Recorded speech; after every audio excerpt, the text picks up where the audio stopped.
Hello friends, welcome back to మన channel. Box office దగ్గర ఎప్పుడూ లేని ఒక విచిత్రమైన పరిస్థితిని మనం ఇప్పుడు చూస్తున్నాం. రెబల్ స్టార్ ప్రభాస్ సినిమా అంటే రికార్డులు బద్దలవ్వాలి.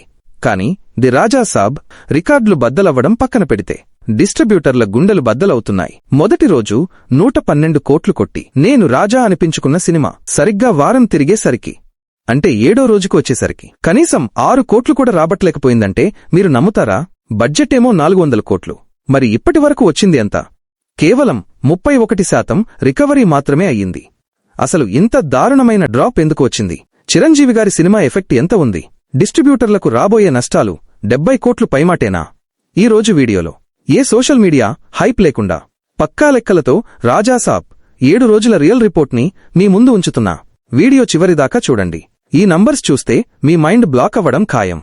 ముందుగా సినిమా ప్రయాణం ఎలా మొదలైందో చూద్దాం. డే 1 ప్రభాస్ స్టార్డమ్ అంటే ఏంటో చూపించారు. టాక్తో సంబంధం లేకుండా ప్రపంచవ్యాప్తంగా 112 కోట్ల గ్రోస్ రాబట్టింది. ప్రభాస్ కెరీర్లో 100 కోట్లు దాటడమిది 6వసారి. ఇక్కడి వరకు అంతా సూపర్.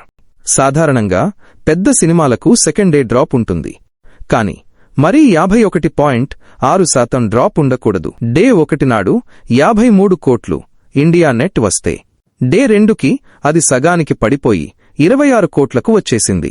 ఇక్కడే అర్థమైపోయింది ఆడియన్స్ కంటెంట్ని రిజెక్ట్ చేస్తున్నారని. ఇక డే 3 ఆదివారం కొంచెం వీకెండ్ కాప్పుడు 19 కోట్లు వచ్చింది.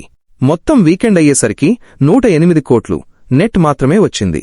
ఒక 400 కోట్ల సినిమాకి ఇది చాలా తక్కువ ఓపెనింగ్. సినిమా భవిష్యత్తుని నిర్ణయించేది సోమవారం మండే టెస్ట్. కానీ రాజాసాబ్ విషయంలో సోమవారం ఒక పీడకలగా మారింది.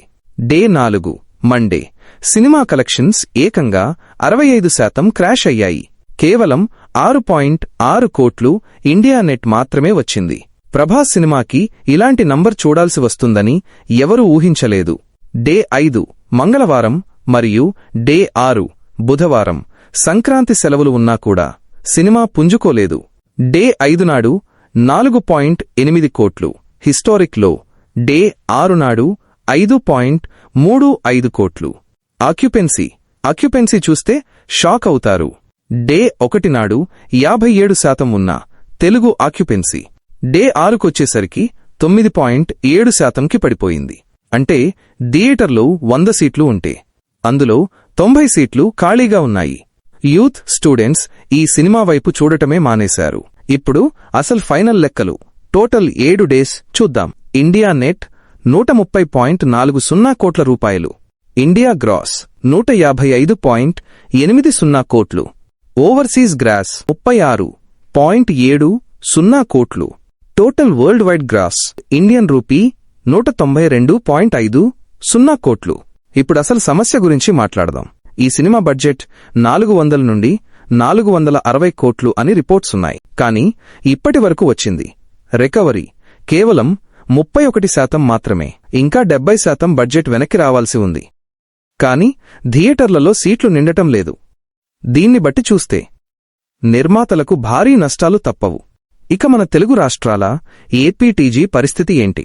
ఇక్కడ థియేట్రికల్ రైట్స్ ని సుమారు 150 నుండి 180 కోట్లకు అమ్మారు. కానీ మొదటి వారం వచ్చేసరికి డిస్ట్రిబ్యూటర్లకు చేతికి వచ్చింది షేర్ కేవలం 75 నుండి 85 కోట్లు మాత్రమే.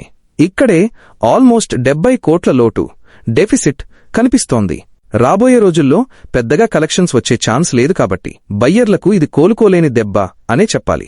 Ram Charan game changer cinema కూడా దీనికంటే బెటర్గా పర్ఫామ్ చేసిందని ట్రేడ్ వర్గాలు చెప్తున్నాయి. అసలు ప్రభాస్ సినిమా ఎందుకిలా కూలిపోయింది? కంటెంట్ రిజెక్షన్, రొటీన్ హర్రర్ కామెడీని ఆడియన్స్ ఒప్పుకోలేదు. కాంపిటీషన్, చిరంజీవి గారి మన శంకరవరప్రసాద్ గారు సినిమా మాస్ సెంటర్స్లో స్ట్రాంగ్గా ఉండటం వల్ల రాజా సాబ్ స్క్రీన్స్ ని కోల్పోయింది. Negative mouth talk first day నుంచే డిజాస్టర్ టాక్ స్ప్రెడ్ అవ్వడం. ఫైనల్గా ఒక్క మాటలో చెప్పాలంటే ది రాజా సాబ్ ఒక costly disaster, box office disaster. Prabhas stardom వల్ల 190 కోట్లు వచ్చాయి. కానీ కంటెంట్ ఉండి ఉంటే 500 కోట్లు దాటేది. ఇక ఈ సినిమా కోలుకోవడం కష్టమే. ఇది ఫ్రెండ్స్ రాజాసాబ్ 7 రోజుల రియల్ రిపోర్ట్. ఈ వీడియో నచ్చితే లైక్ చేయండి. జెన్యూన్ రిపోర్ట్స్ కోసం సబ్స్క్రైబ్ చేసుకోండి.